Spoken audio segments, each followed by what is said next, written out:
Picture the coast of Brazil in 1742. A vessel washes ashore. And, well, calling it a boat is being pretty generous. Yeah, exactly. It's essentially just shattered timber and like shredded cloth holding together 30 emaciated, sun-baked men. Men who can barely even stand up. Right. But the man in charge pulls himself upright and announces to anyone listening that they are the heroic survivors of a British man-of-war, the Wager.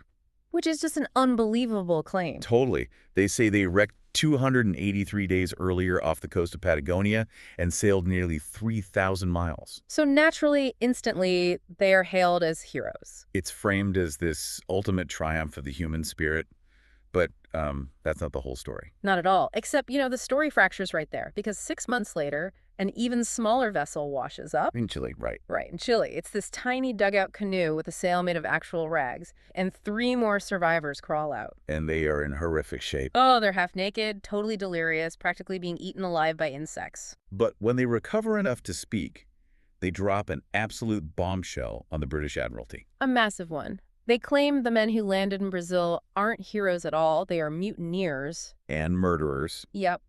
It completely flips the narrative. It's honestly one of the most astonishing true crime survival stories in maritime history. And if you follow this era of naval history, you likely already know the basic timeline of the Wager's doom. Sure, the broad strokes are pretty famous. But our mission for this deep dive isn't just to, walk through the timeline. Okay, let's unpack this. We want to analyze the actual mechanics of the collapse. The human element of it. Exactly. We are looking at a hyper-structured, rigid society. I mean, an 18th century British warship.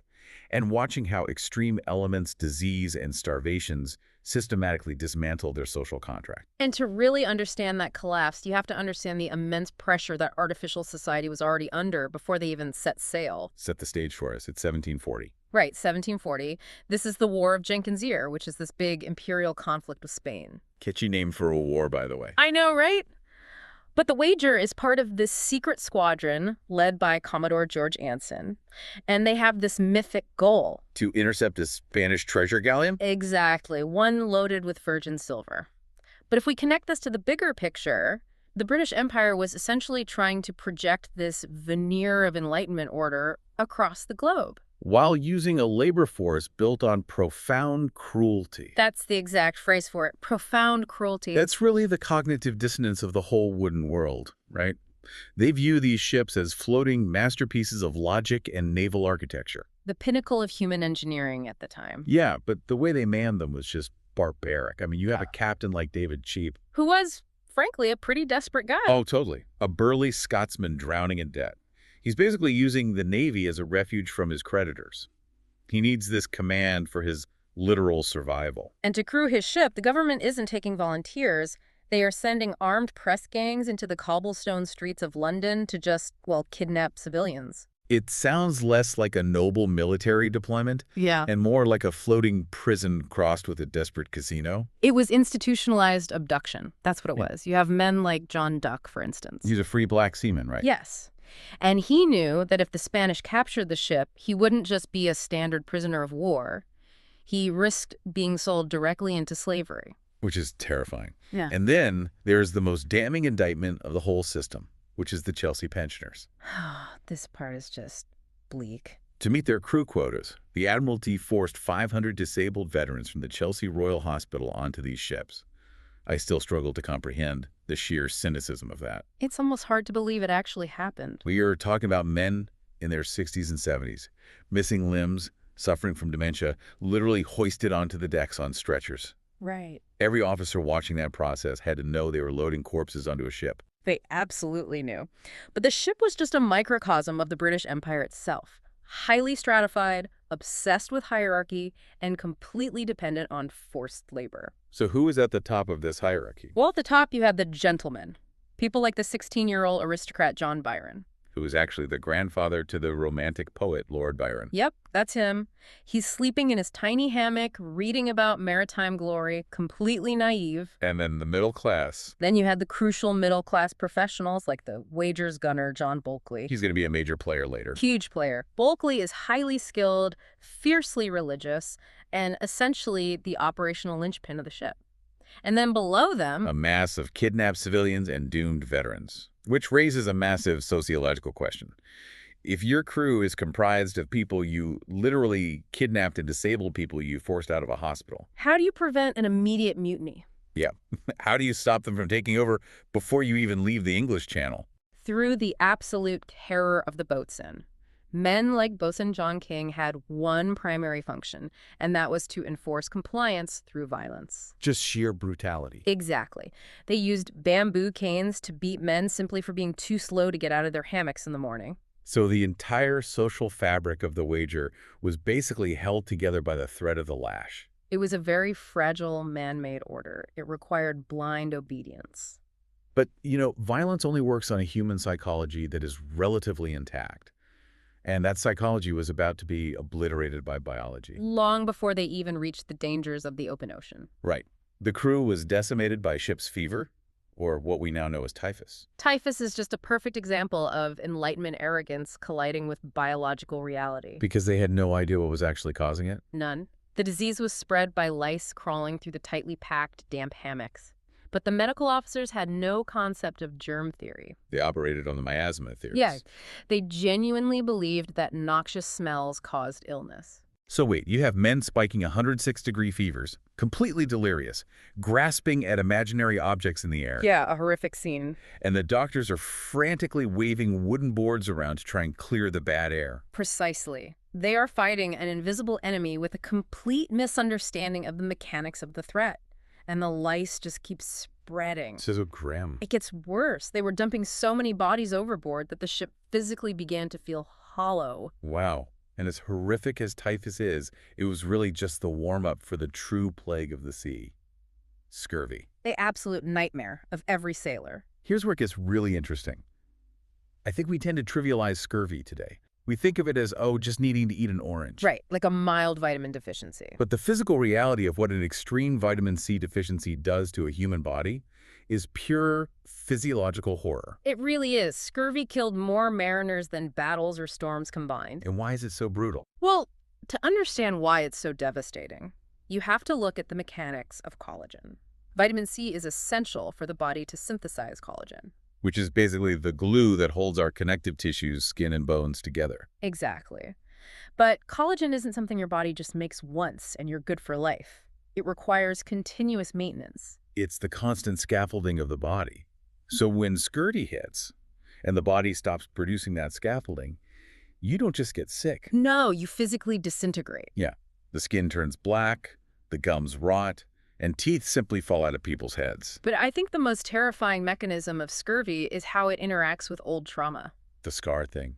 This blows my mind. It's wild. Without collagen, scars cannot maintain their integrity. Men who had survived battles decades prior suddenly watched as ancient sword and musket wounds mysteriously ripped open. Bones that had broken and healed years ago spontaneously snapped again. I want to pause on the psychology of that for a second. It's hard to even fathom. If you are a sailor, your body is your only tool. Survival instinct usually kicks in during trauma, but what happens to a man's mind when his body is literally unhealing itself? It has to be completely shattering. Right. You're staring at a childhood scar, and it just unzips. Yeah. At what point does the biological drive to survive get overridden by the psychological trauma of being trapped inside a dissolving body? How do they not just instantly give up right then and there? Honestly, for many, the despair was immediate and total. Men would simply stop moving, they'd retreat to the dark corners of the hull and just wait to die. That is incredibly bleak. The psychological toll of realizing your body is dismantling itself from the inside out destroyed their morale long before the physical environment did. The lack of the concept of germs or vitamins meant these men were basically fighting invisible demons. And the staggering irony is that they briefly had the cure right in their hands. Oh, this part is so frustrating to look back on. Early in the voyage, they stopped at St. Catherine's Island in Brazil. They rested, and they ate wild celery and limes. Which is exactly what their bodies desperately needed, the vitamin C. And the men rapidly recovered.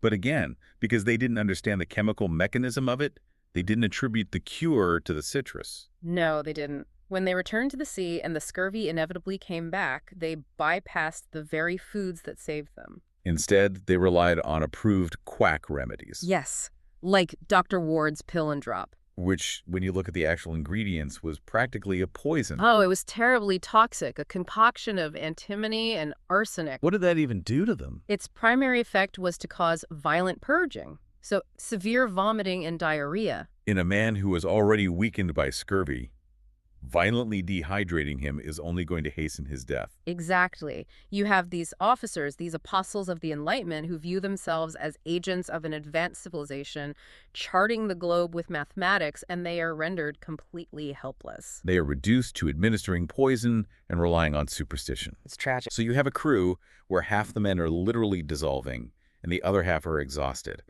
And it is in this severely compromised state that they have to navigate the Drake Passage. Which is arguably the most dangerous stretch of water on the planet. To reach the Pacific and hunt the Spanish galleon, they had to round Cape Horn. Right. The Drake Passage is the geographic funnel where the immense forces of the Atlantic and Pacific Oceans crash into each other. And because of numerous delays, they arrived at this choke point in March. The absolute worst time of the year to be there. The screaming 60s. Yeah. The physics of the ocean at that specific latitude simply overpower the engineering limits of an 18th century hull. Completely overpowered. We were talking about 200-mile-per-hour winds and 100-foot rogue waves. It's like putting a model ship in a washing machine on the spin cycle. And this brings us to the core technological crisis of the voyage. The Wager, and really the entire fleet, had a fatal blind spot. Longitude. Right. They knew their latitude, meaning how far north or south they were, by looking at the sun.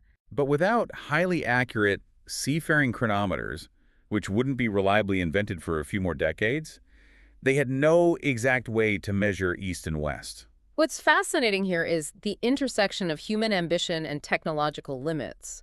The wooden world was an incredibly sophisticated machine, but it was completely blind in this one aspect. Which means they had to rely on dead reckoning. The mechanics of this are just mind-blowing to me. It is incredibly crude when you really think about it. They throw a piece of wood attached to a knotted rope into the ocean, and then they count how many knots slip through their hands while sand empties out of a small hourglass. Yes. They're taking those crude measurements of speed, factoring in a total guess of the ocean's current, and basically hoping the math tells them where they are on the globe.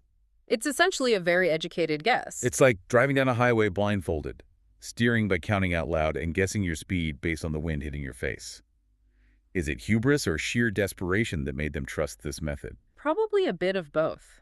It's an elegant mathematical theory, but it gets completely undone by the chaotic variables of the ocean. And Captain Chief's sheer determination to fulfill Anson's orders blinded him to the reality of his crumbling ship. He was relying on calculations that were inherently flawed. He just wouldn't accept it. Because Cheap was completely blind to his actual longitude, he didn't just sail into a storm. He sailed his ship directly into a geological trap. They really thought they had safely rounded the Horn. Yeah, they turned north, believing they had hundreds of miles of open Pacific Ocean in front of them. But instead, they were driving a disease-ridden, broken ship straight into the jagged, unforgiving coast of Patagonia. Into a place called the Gulf of Pain. So the fleet scatters in the hurricane. The Wager loses its mizzenmast, gets separated from Commodore Anson and the flagship Centurion, and is left entirely alone. They are completely isolated. Which brings us to May 14, 1741. Just hours before the ultimate crisis, Captain Cheap falls through an open hatch and dislocates his shoulder. Which incapacitates him during the most critical moment of the entire voyage. Exactly. So the captain is stuck below decks when the Wager finally strikes a sunken rock. An anchor literally crashes through the hull. The ship is instantly doomed. There is no coming back from that. And the reaction of the crew the moment the ship strikes that rock tells you everything you need to know about the fragility of their social structure. It really does. Absolute chaos erupts. Some men drop to their knees to pray. Others experience a total psychological break. Like the guy who grabbed a cutlass and started running around claiming he was the King of England. Yes, complete delirium. But the most significant reaction comes from a faction led by Bosun King and Carpenter's mate Mitchell. Right, the enforcers.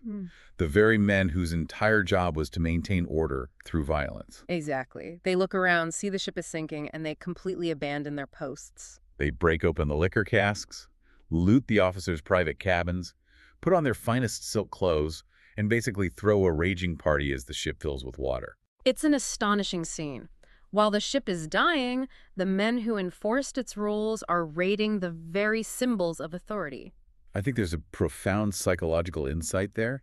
It's easy to dismiss them as just panicked drunks, right? Sure, that's the simplest explanation. But if you have been beaten, starved, kidnapped, and treated as expendable cargo your entire life, and you suddenly realize you're going to drown in an hour, why not drown wearing the captain's silk shirt? That's a really good point. It's not just looting. It's a desperate attempt to reclaim a twisted sort of human agency. If death is imminent, they're choosing to die as gentlemen, not as kidnapped pawns. That's a crucial distinction. It's a complete inversion of the ship's hierarchy in its final moments. And meanwhile, David Cheap refuses to abandon the vessel. He wants to go down with the ship. He insists on staying until the bitter end, to the point where Byron and the others practically have to force him into a rescue boat. Which I imagine wasn't just rigid adherence to naval tradition. It was an existential crisis for him. Absolutely. Yeah. Without his ship, Cheap is no longer a lord of the sea. He's just a bankrupt man running from his life and his debts back in England. And before they abandon the wreck entirely, there's one detail that sets the stage for everything that follows. Someone deliberately destroys the ship's logbooks. That is the pivotal moment. Because that's the first true act of mutiny, right? Yes. The logbook is the official record. It represents the eyes of the British Admiralty. By destroying the book, they are erasing the official narrative and effectively dismantling naval law. So the moment the ship's hull breaks, the legal structure of the British Navy fractures right along with it. They leave it all behind in the water. They eventually make it to land. A group of about 140 freezing, starving men wash up on what they later name Wager Island. But surviving the wreck just plunges them into a Hobbesian nightmare. The island is utterly desolate. It's just lashing, freezing rain, impassable terrain, and almost no wildlife to hunt. They find some wild celery, but they also find this toxic wildflower that makes them violently ill. And paranoia immediately sets in. The men hear strange growls in the dense woods and become convinced a literal beast is stalking them. This is where we see a fascinating shift in leadership dynamics. Bulkley, the working-class gunner, steps into the vacuum. He really takes initiative. He organizes the men, flips one of the smaller transport boats upside down, and creates a shelter. He is practically providing for the survival of the crew. But what is Captain Cheap doing during all this? Cheap is lying in his makeshift tent, nursing his dislocated shoulder and rigidly refusing to collaborate. Unbelievable. Even though they are starving on a desolate rock, Cheap is still obsessing over Commodore Anson's secret orders to intercept the Spanish galleon. He wants to take the tiny, patched-together longboats and sail further north to attack the enemy. It's a fatal lack of adaptability. Cheap is trying to impose the rigid, hierarchical rules of a wooden ship onto a state of absolute nature. And the crew is physically and mentally breaking down. It reminds me a lot of the 1945 Minnesota starvation experiment, Oh, that's a perfect comparison. where researchers systematically starved volunteers to study the physiological and psychological effects. That experiment proved that extreme, prolonged hunger fundamentally destroys human cohesion. Absolutely. The Minnesota experiment showed that starving people don't just lose weight, they lose their empathy. They become irritable and depressed. Incredibly depressed, obsessively paranoid, and prone to conniving. Morality and social grace evaporate when the brain is desperate for calories, The men on Wager Island were undergoing the exact same cognitive collapse. which directly leads to the intellectual mutiny. Right. The men begin whispering among themselves, and they realize a massive legal loophole. A very specific piece of naval law. According to British Admiralty law at the time, a sailor's pay officially stops the exact moment their ship is wrecked. Yes. The Admiralty's logic was that if sailors knew their pay stopped the moment the ship sank, they would fight harder to keep the ship afloat. But on Wager Island, the crew turns that logic against the captain. They use it as their way out. They argue that if their pay has stopped, the social contract has been formally severed by the state itself. If the Navy is no longer employing them, David Cheap is no longer their captain. And they are free men operating in a state of nature. So what does this all mean? I have to ask you, aren't they technically right? I really struggle to condemn the mutineers here. It's a very gray area. Why should they blindly follow a captain who wants to drag them on a suicide mission to fight the Spanish when they don't even have a single piece of bread? The social contract requires a two-way exchange. This raises an important question, maybe the most profound question of the whole saga. Where does authority actually reside? Right. Does authority come from a piece of paper, like Cheap's Naval Commission? Or does it come from competence and the ability to provide for the survival of the group? Which is exactly what Bulkley was doing by building the shelter. Exactly. The paper commission means absolutely nothing on a desolate rock in Patagonia. What about that beast they heard? As for the beast they heard growling in the woods, it was likely just a seal or a wild dog. But the true beast was human nature stripped of its societal constraints. The veneer of Enlightenment civilization was entirely gone. We've traced the Wager from a highly structured floating fortress of the British Empire to a shattered hull on a desolate shore. We've seen how the terrifying mechanics of scurvy, the physics of Cape Horn, and the cognitive destruction of starvation systematically dismantled their humanity. The transformation was absolute. They arrived as officers and seamen bound by the rigid articles of war. And they became desperate castaways bound only by the primal instinct to survive the next hour. The mutiny wasn't just a rebellion against David Cheap. It was a rebellion against the entire illusion of the social order they had left behind. Which brings us back to those two contrasting scenes on the beaches of South America that we started with. Two different groups of survivors arriving months apart, thousands of miles apart. Each faction is telling a completely different story. One a tale of heroic endurance, the other a tale of murderous mutiny. Both sides are keenly aware that they are spinning a narrative to save their own necks from the hangman's noose back in London. They had to craft a story that the Admiralty would buy. It makes you step back and look at our own rigid societies today. We trust our laws, our hierarchies, our social contracts. But this deep dive proves how fragile all of that really is. It can all vanish so quickly. When you strip away the calories, the comfort, and the rules, when you push human beings to the absolute edge of biological survival, is truth just whatever story the last man standing decides to tell. Think about it as you go through your own highly structured day. If the scaffolding of your world collapsed tomorrow and morality evaporated into pure survival, what kind of story would you have to tell to make yourself the hero?